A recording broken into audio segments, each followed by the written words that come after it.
14 seasons, beat him in Super Bowl 57 before losing to them last year. Of course, it's Andy Reid.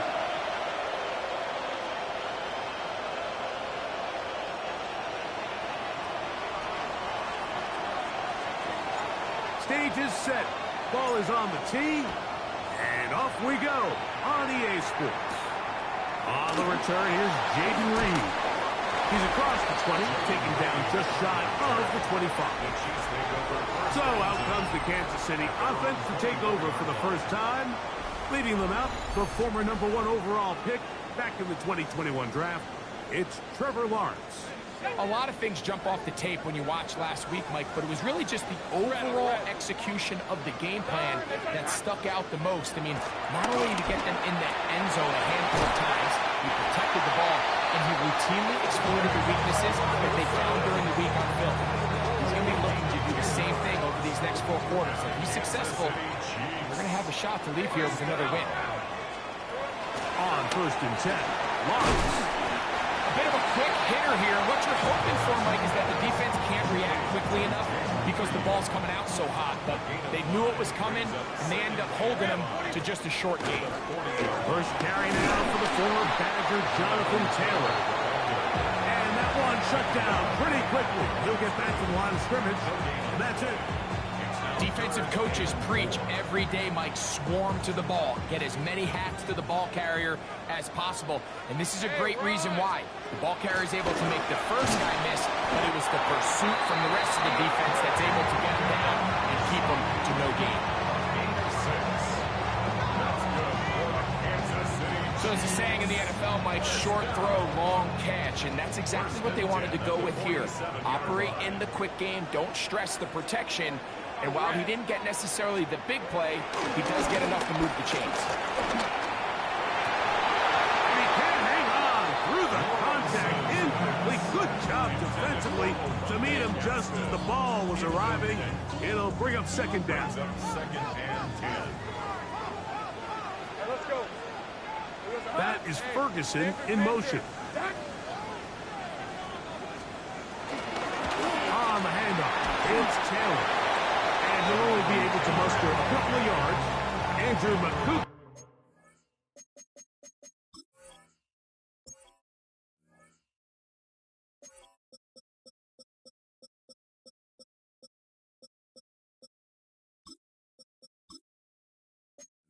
From his safety spot to make the stop. A gain of 2. 7th play of this opening drive. And here's 3rd down. That is Ferguson in motion. Lawrence from the gun here.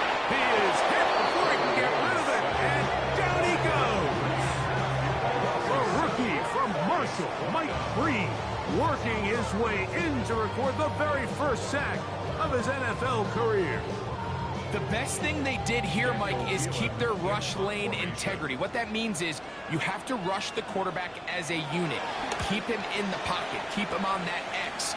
And when you do, man, he becomes a sitting duck for this pass rush. And no chance to down this one. He carries deep into the end zone for a touchback. So the Philadelphia offense set to take over for the first time. They are led by the man who led Michigan to the national championship in 2023, quarterback J.J. McCarthy.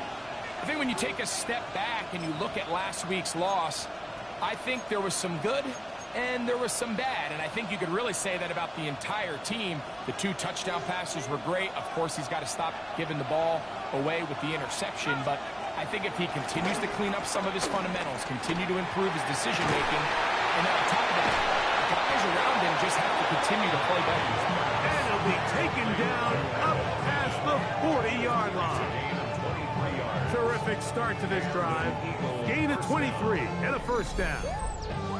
And while it ultimately worked out for him this time, Mike, this is not a throw he wants to make a habit of because that was risky. When he threw it, I thought that ball was being picked. I think he got away with one here, results in a big pickup and get a fresh set of downs.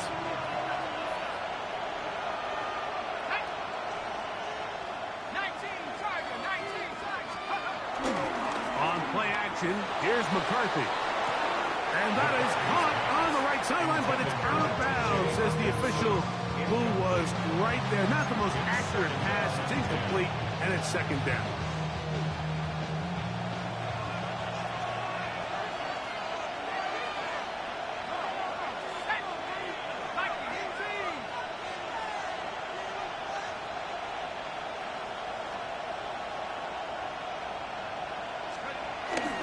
Play action now. It's McCarthy. In trouble, and down he goes.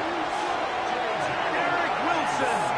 He gets into drop in for his first sack of the young season. And these are the type of splash plays that can have an impact, especially as the game goes on. So offensive line has to do a better job to make sure that they have this protection shored up and that this isn't a sign of things to come.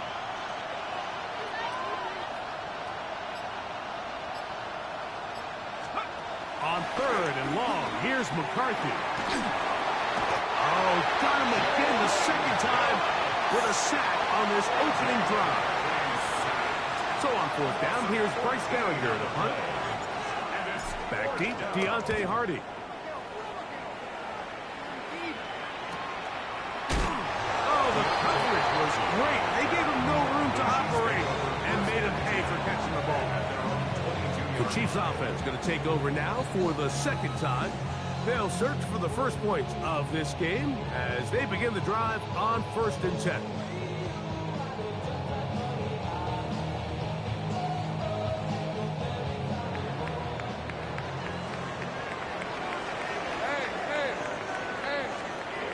From the shotgun, it's Lawrence. Quick throw on target to Pickens. And he'll be brought down up around the 38-yard line. That's good for our Kansas City Chiefs.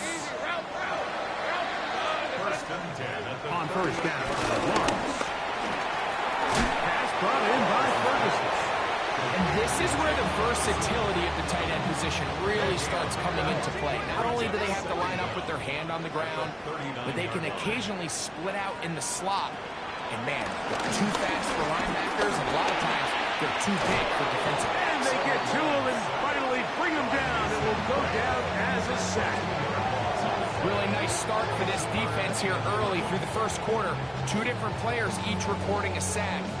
Offensive line's going to have to get together on the sideline with their coach and identify where's the weakness in our protection, how can we get extra bodies and extra attention, because we still got a long way to go in this one. This one is caught by Reed. 16 yards pick up on that one. And the Chiefs have a first down. Kansas City Chiefs. First down. Hey, Lion! First and 10 at the 46-yard line. So a big third down hookup takes us to the break. What will the second quarter have in store? We'll be back in Kansas City after this. The Chiefs have it here to start quarter number 2 as they've got it with 1st and 10. Hey, run! Hey, tomato! Play action now. It's Lawrence. And they're going to get to him and take him down, take it back to the other side of midfield. If there's any silver lining for this drive, Mike, it's the fact that at least this sack occurred on an early down. So I guess technically they have a chance to claw themselves out of this hole, but that's the 3rd sack of the game. This defense doesn't... Oh, this pass rush dialed in right now. They get him again. Harold Landry in there to bring him down. And that's his 1st sack of the year. Just not a lot of plays on that call sheet for the offensive coordinator for 3rd and a mile. So that's a huge sack there that they took on 2nd down. And barring something dramatic happening here, they might have just killed any chance of extending this drive. That's complete. Jonathan Taylor out of the backfield. And they were hoping for a little more on that one. Brought down well short of the first. It'll bring up 4th down. Here's Daniel Whelan now. He'll punt for the 2nd time, looking to pin the opponent back deep. That's going to hit and continue out of bounds just inside the 20-yard line. The Eagles offense ready for their 2nd possession. Hey, Greg, you think about the NFC East, I was always fond of saying, you're not allowed to rebuild in the NFC East. Think about these fan bases, Philly, Washington, Dallas, the Giants. Their fans don't stand rebuilds very often. Always feels a different pressure in this division to be one of the best teams in the league every year. Yeah, and it's just such a fun division. And last year with Washington turning it around so quickly, Jay Daniels and Dan Quinn, what a great story that was. And then, of course, with Philadelphia, the eventual Super Bowl champs. Clearly, towards the end of the season, it was pretty evident, at least to all of us, that they were the best team, and that's exactly how things played out. So if you're at the bottom looking up, unlike some of these other divisions where you say, okay, maybe I'm not as far behind as it feels, in the NFC East, Mike, there's just not a lot of easy wins in your division, especially if you're the Giants. We talk about history, and sometimes people go back 5 or 10 years. I just think back to the generations of great matchups amongst these teams. Greg, when any one of these teams goes to visit the other one, it feels like a historic NFL game because of the legacy. That, to me, is why the NFC East is one of the sexiest divisions in all of sport, not just the NFL. And it has more of kind of like a college football vibe, right? There's rivalries. The fans kind of they hate each other. They're yelling at each other. They're throwing things at the field. It has a little bit more of a college arch enemy, arch rival type of vibe. And I think that's why it's so fun to football fans all across the league, whether you're a fan of a team in the East or not. When those two teams are on and they're playing each other, you want to tune in. So after the loss on first, here's 2nd and 14. First carry for Saquon Barkley. And this defense not fooled by the option. They stick with the running back and they get him down for no gain. The truth is, Mike, they just aren't getting the push they need up front. This defense has been a motivated group these last couple plays, and now for the 2nd straight time, they failed to even get back. Under pressure, and he'll go down. They got him. Jalen Phillips that time. In there for the sack. And it's 4th down.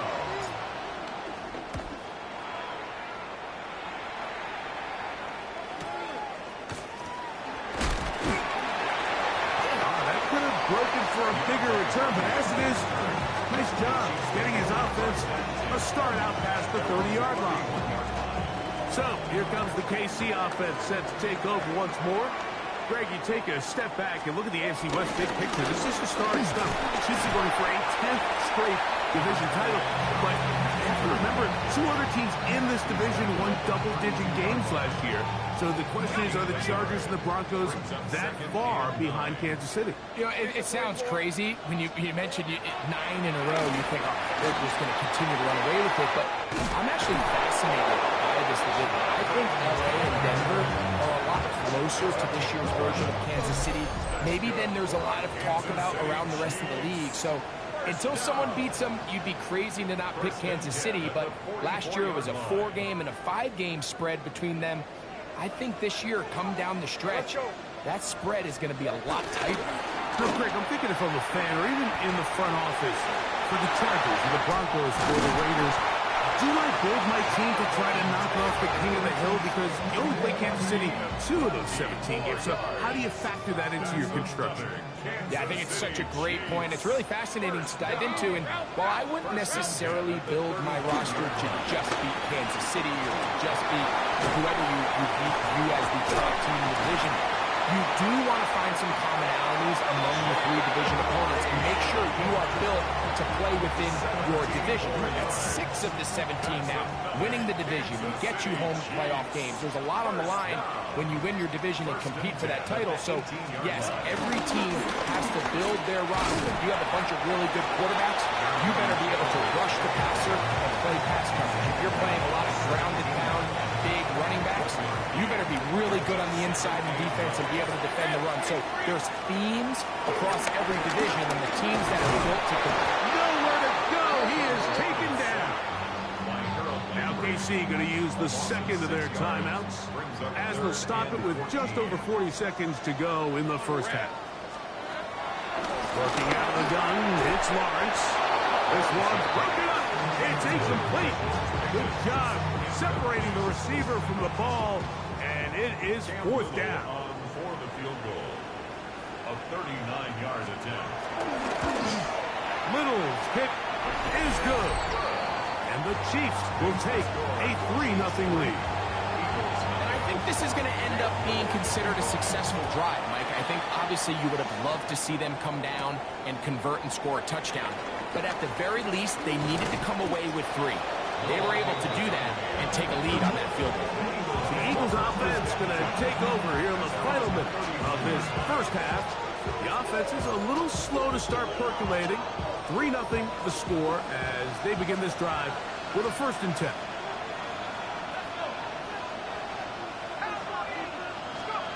Working out of the shotgun, it is McCarthy. And they'll be set up now. Up past the 40 with that one. So the Eagles will use their first timeout here. Clock will stop just under 30 seconds to go in this second quarter.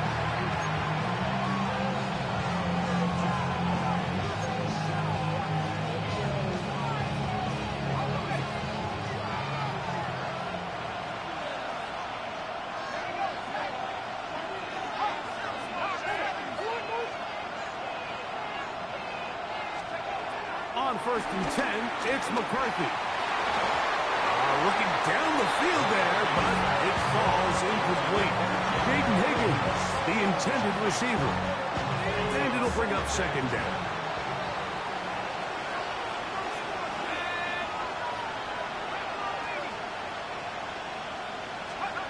From the gun, here's McCarthy. He'll find his man, that's Jaden Higgins. And he's going to be brought down inside the 15. Here's the timeout for Philadelphia. That is their 2nd. Clock will stop with 18 seconds to go in the first half.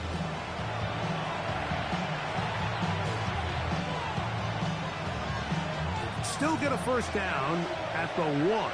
1st and 10, they go from the 11. To throw once more, here's McCarthy. Back of the end zone. He's got it. T.J. Hawkinson. Touchdown, Eagles. It's his 2nd touchdown of the year. Point after try forthcoming. He gets it to go, and the Eagles move out to a 7-3 lead. How the hell did he have that? Lolo.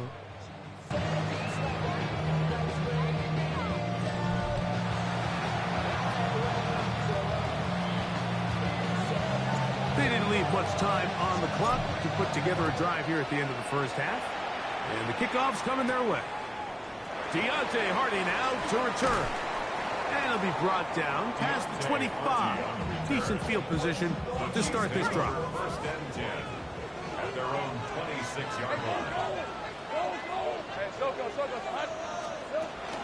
And they're just going to run it here up the middle. And he'll get back to the line of scrimmage. That's about all. So, halftime straight ahead. 2nd and 11 at the 25-yard line. Both teams ready to get back at it as we get back underway here on EA Sports. On the return, Noah Igbenogany. And he'll be brought down just beyond the 25-yard line. The Eagles offense looking to get back to work as we begin this 3rd quarter. Well, Greg, as the season starts, really the season never ends. Think back to the schedule release, the draft has become this multi-day huge event. Green Bay crushed it with all the folks around the stadium in Lambeau. And some big names will be tied to that draft forever. A couple of the rookies that you've watched that are just sticking out in your mind, interested to see how they fit in the league as this season gets going. Yeah, you know, obviously so much attention around the quarterback position. And Cam Ward goes #1, and then obviously with Shador and all the conversations around that as the draft unfolded. But I think a guy that's going to be fun to watch when you talk about fit, Mike, I think you look at Ashton Genty. He gets drafted by Vegas. He's now with the Raiders. Pete Carroll. It kind of has the feel of, is he his Marshawn Lynch? Is he the bell cow back, under center, Geno Smith? Play action, set up that run game, play good defense. This feels like the early path Pete Carroll took when he took over in Seattle and turned them into a Super Bowl champion. So I'm not saying Genty's Marshawn Lynch, but he certainly feels like that's the fit the Raiders were going for when they took him with their 1st round pick. Hey, let me ask you about Travis Hunter. Of course, a Heisman winner, Colorado. Great play, both sides of the ball as a receiver and a corner. You know, Greg, it's hard to come in this league and play well on one side of the ball. Is it realistic to think you may see him on both offense and defense?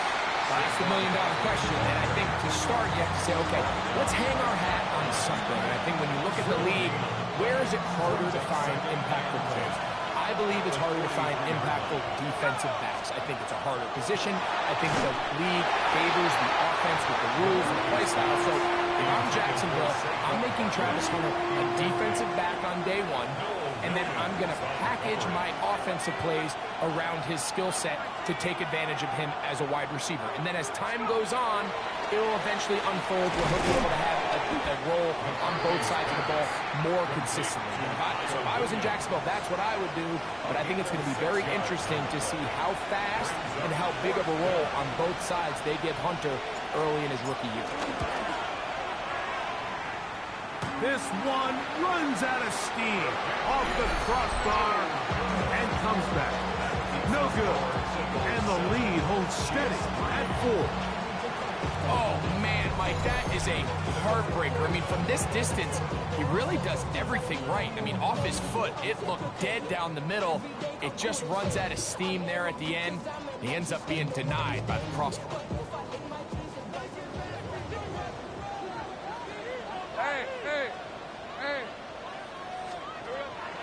Off the play fake. Here's Lawrence. That one pinballs around, but it is incomplete. Jaden Reed was the intended target. It's second down. They go play action for Lawrence. Escaping to his left. Initially, Mike, a really good job by the defense. Nowhere to go with the ball for this quarterback. He's forced to pull it down and turn into a runner. A little slow reaction, and he's able to actually pick up a pretty good game. They'll throw here on third and short yardage. He'll try to run for it. 10 yards on the scramble there, and he picks up the first down. Quarterback with this ability to run is such an X factor in today's NFL. It's an element of their offense that you have to be prepared for on every single play. Here we see it on third down. Starts out as a pass. Nowhere to go with the ball. He tucks in, turns into a runner. Picks up the first down. From the 38 now, here's second and 9. At the Eagles' 38-yard line. Here's Lawrence to throw. The open man is Reed. He's got it. And they'll hold him to a gain of just a couple and sets up third down. Jaden Reed. A 2-yard pickup. Now Lawrence. He's going to put it up, take a shot for Hopkins. That one incomplete. Covering outstanding there. Able to jar the ball free in a big spot. And now it is fourth down. It's just so hard to be a good offense in the NFL, Mike, when you are not good on third down. Your inability to extend drives, it either puts a lot of pressure on your coaches to be aggressive on fourth down or simply punt or kick a field goal. You have to maintain possession and give you more cracks to score touchdowns. And I can tell you firsthand, Mike, when you find yourself trailing in a game, you don't feel very good about coming away with field goals. But in this case, it does get them a little bit closer and cut into this deficit. Returning is Igbenogany. He'll work his way across the 25-yard line. Here comes the Philly offense now as they make their way back onto the field. Now, Greg, as we get the season going, obviously the adjustment to last year's new kickoff rules in place. We talked to a lot of coaches during the year. Folks didn't seem too bothered about letting the other team have the ball at the 30-yard line after a touchdown. But the 35-yard line, I don't know, does that feel any different to you? You know, it does, and I think the part that people don't talk about enough, Mike, is the impact that it's making on going forward on fourth down, not settling for field goals. Because remember, in the old days, if you got stopped inside the 5 or you scored inside the 5, it was all the difference of if I kicked a touchback, they got the ball at the 20. It wasn't that much of a spread, but now all of a sudden, is it in my best interest to settle for a field goal and kick off when I could give you the ball at the 35? Or even if I fail down there tight in the red zone on the 3, You now possess the ball inside your own 5-yard line. So I think that's an element now that's causing offenses to go for more touchdowns, kick less field goals, because the ensuing kickoff is giving my opponent the ball in much more favorable territory. You know, the other rule that is adjusted are overtimes in the regular season when you're playoff overtime. Each team's getting the ball. I'm so happy, Greg, because I just felt so incomplete when a team got to overtime, but then their offense, which may be the best part of the team, never got on the field. Yeah, and I couldn't agree more. And you hear everyone saying, oh, well, just get a stop. Well, it's that legendary game between Mahomes and Josh Allen where neither team stopped. It was just an offensive touchdown festival. So you won a coin toss and you get the ball. Well, the other team's defense hadn't gotten to stop the whole game. If Josh Allen got the ball first, he probably would have scored on a walk-off. So I love the idea of both teams getting the ball. If a game is good enough to go to overtime, let's finish it. We don't need to be in a rush. There's no curfew. Let's let the guys finish it on the field a lot more similar to how the regular game goes and not have This is hot toward the side of the end zone. Justin Jefferson. Touchdown, Philadelphia. Touchdown, Philadelphia. What separates the really good quarterbacks from everybody else in the National Football League, Mike, is not only ability to process, but the ability to process quickly under pressure. And I think that's exactly the case here. He's able to go through his progression, find his target in the end zone, and then deliver that ball on time, accurately, and the result is a touchdown. This returnable with Reed. He'll get across the 20, mark him down at the 23-yard line. The Chiefs take over 1st and 10 at their own 23-yard line.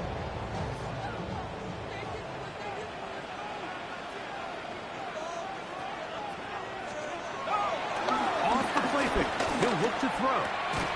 That's caught right side. It's Hopkins. And he's got this up close to the 35-yard line. So we are through 3.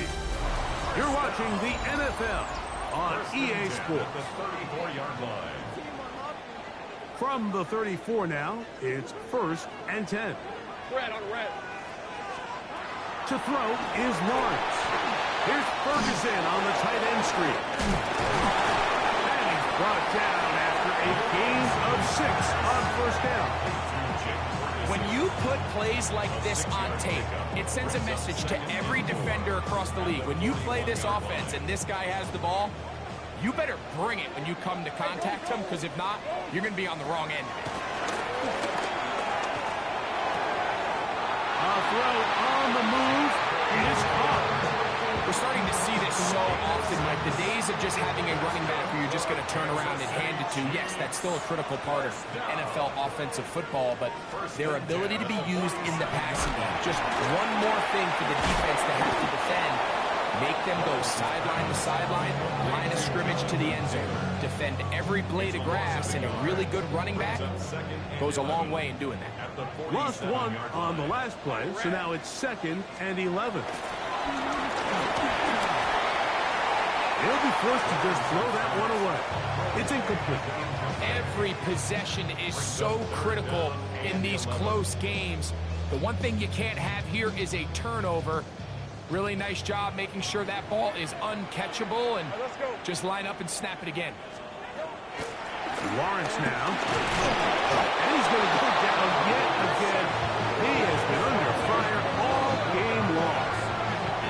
Been a largely forgettable performance from this offense up until this point, Mike. I mean, these sacks, they just continue to stop so many of their drives throughout the entire game. And then you look up at the scoreboard, and it pretty much reflects that here in the 4th quarter.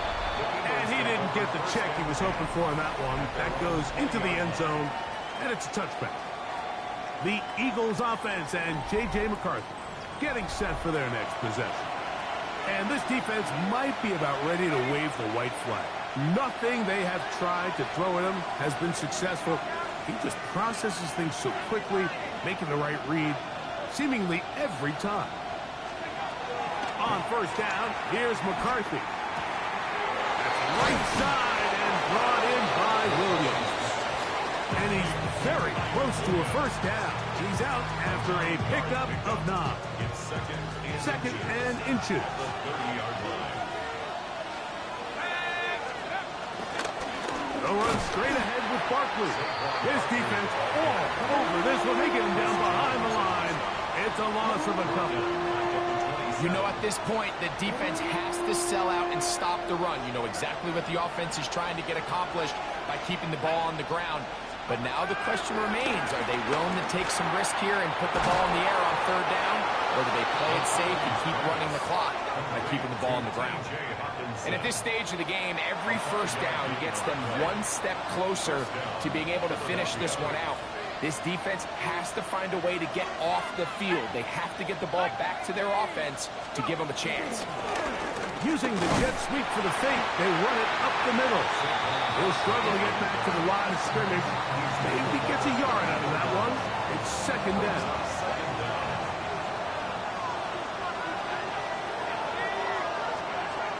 From the shotgun, it's a throw from McCarthy. And that's a first down. It will be a gain of 8. An 8-yard pickup. And an Eagle first down. Here's a handoff to Barkley. And that'll be a pickup of 3. He was tackled at the 46-yard line. It's a pickup of 3. From the 46-yard line, a second down and 6.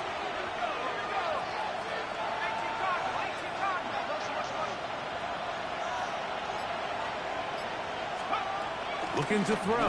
McCarthy. To the middle of the field. Caught by Higgins. Give them 14 on that one. Good for an Eagles first down. So, 2 minutes to play here in the second half. Greg and I back for the conclusion. In a moment, they'll come up 1st and 10 at the 40.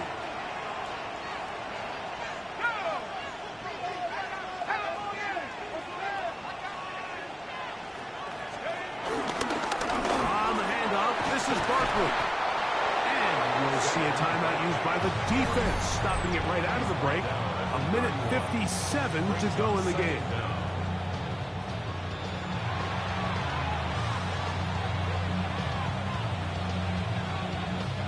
Now it's 2nd and 1.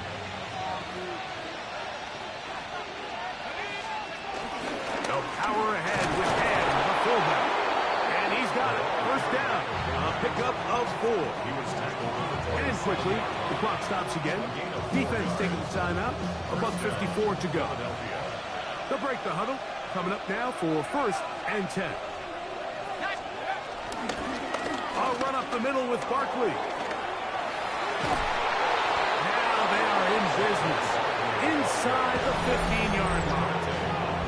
The Chiefs will use their 3rd and final timeout here. They'll be disappointed there after giving up the first down.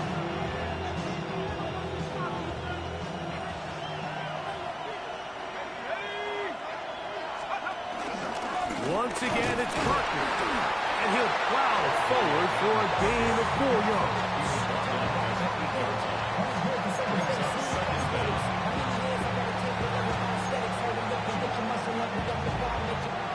They'll break the huddle. It's 2nd and 5.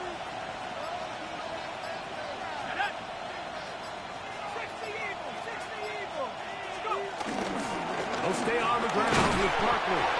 And that won't get a whole lot. Maybe a yard. That's it.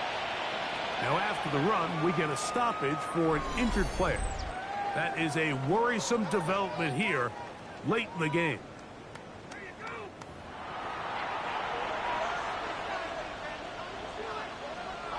This crowd into it now as we get to 3rd down.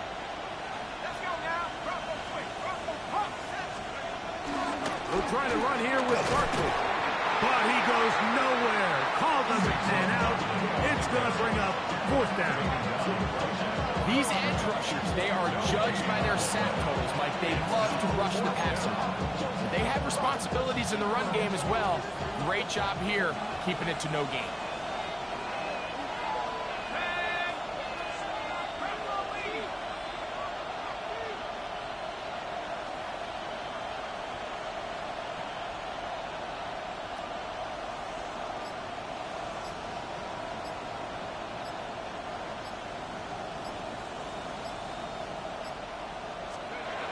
They'll go. Here's McCarthy. And this is going to be a touchdown. They are going to extend the lead here in the final minute of play. And that's exactly how you stress all week finishing a game. Get the ball and leave no doubt. But that late touchdown, Mike, that should all but just seal this victory away. The extra point is good. And the Eagles extend it to a 21-6 advantage.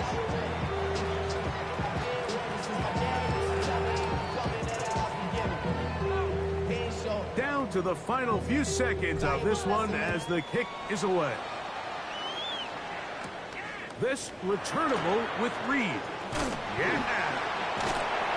Nice job by the return team as he takes it across the 30-yard line. They'll come up for 1st and 10. Red on red. Here we go. One final play. He's going to go deep, looking for Reed. And it's going to be some points here at the finish line. This is a touchdown. It fought to the end, but still will come up short.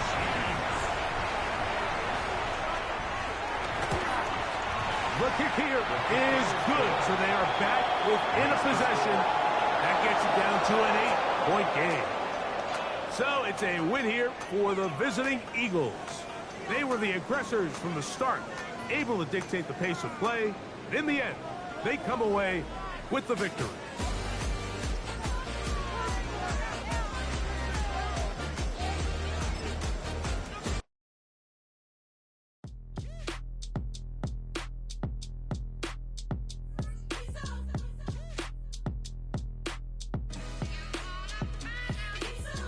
B-Town's finest, handsome Lagosian. Name ring bells on both sides of the ocean.